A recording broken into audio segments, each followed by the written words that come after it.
Et bonjour, c'est Config303, bienvenue tous dans cette vidéo. Je suis détenteur d'une super carte graphique de chez PowerColor, une RX 6800 XT édition Red Devil. Cette carte graphique, je me suis aperçu en début d'année que je ne pouvais pas en profiter pleinement à 100%.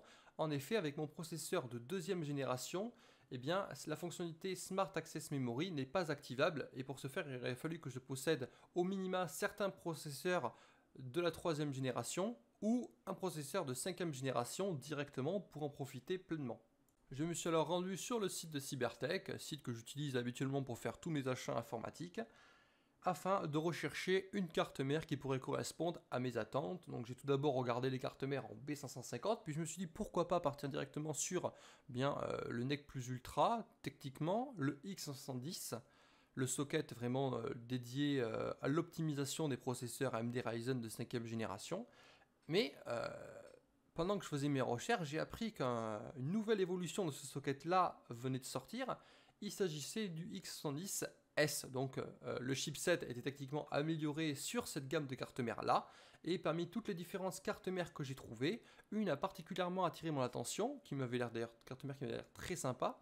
Il s'agit de la X70S Aorus Master, sauf que celle-ci comporte que au niveau de l'alimentation des VRM des phases du CPU, 14 plus 2 phases à 70 ampères, et je me suis dit, ça se trouve, il existe mieux, voilà. Et sur le site de MSI, j'ai trouvé une carte mère qui correspondait parfaitement à mes attentes. Il s'agit de la carte mère, la MEG, la X70S Unify X Max, voilà, une carte mère qui possède 16 plus 2 phases à 90 ampères. Donc là, je me suis dit, c'est plus un PC, ça devient un projet. Donc j'ai contacté Cybertech, la boutique de Bègle. D'ailleurs, je les remercie infiniment pour ça.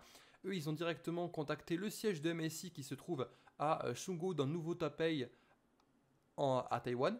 Voilà. D'ailleurs, je vais vous faire un petit cours de géographie, voilà, pour tous ceux qui ne savent pas trop situer Taïwan aujourd'hui, je vais vous montrer où ça se situe par rapport à la France.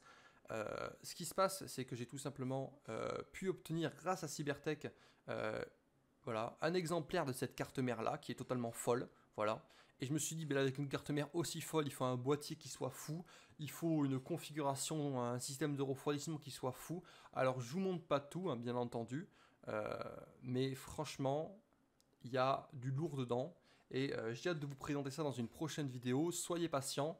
En attendant, pour tous ceux qui ne sont pas abonnés à la chaîne, n'hésitez pas à vous abonner à la chaîne, d'activer la petite cloche de notification pour justement être prévenu des prochaines vidéos. C'était Config303, ciao.